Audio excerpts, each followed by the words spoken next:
Here with Channel 5 Leadership News coverage.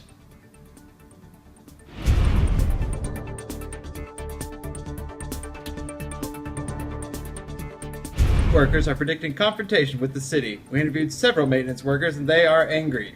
They said they're tired of being treated like inmates in prison or even slaves on a southern plantation. They're forecasting open revolt if they're not heard by either city management or the union they pay to. Treat us like we're in prison. A lot of people, when they get up in the morning, they just hate to go work. They treat all the men, black or white, like dogs. I just hate to walk through the gates. It's like hell. It's all the same. Not just poor working conditions, the minorities on staff also stated that they're being grossly discriminated against. When a black guy gets old, they either say quit or you get fired. When a white guy gets old, man, they keep him on. Walk around this yard, all you see are old white guys working.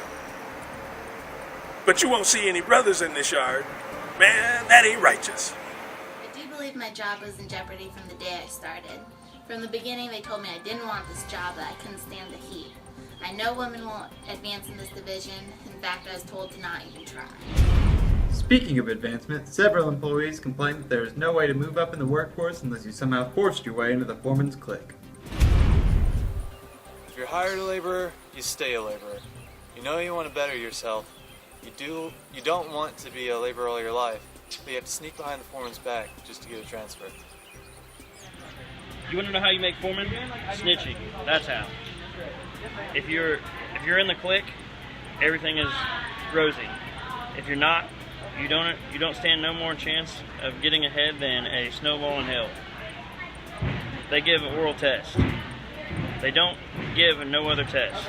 How can you prove you passed or flunked?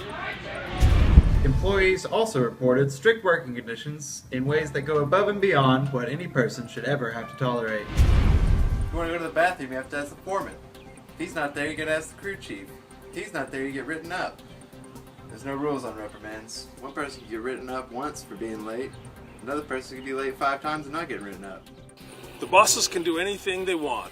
They can go anywhere they want, anytime. You've got to get permission to go to the bathroom. If you get a Coke while you're there, you get a reprimand. The rulebook says city employees. If foremen aren't city employees, then you tell me who is, man.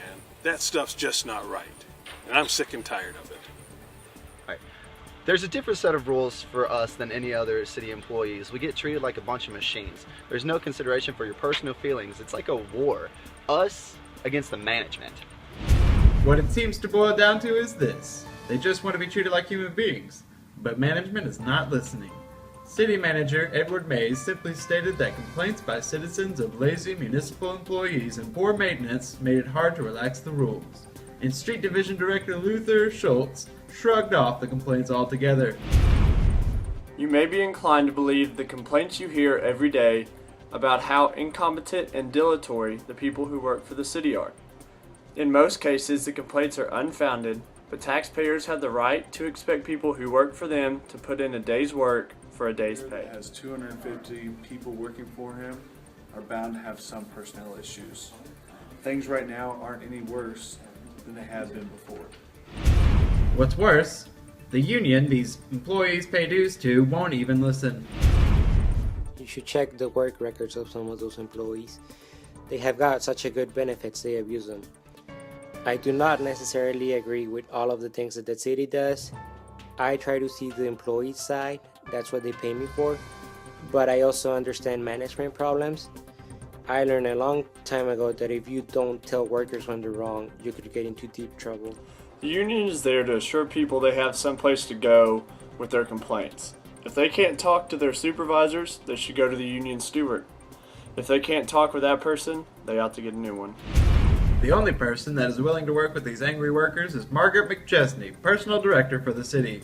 She told us she suggested quality circle meetings, but Mays and Schultz passed on the idea.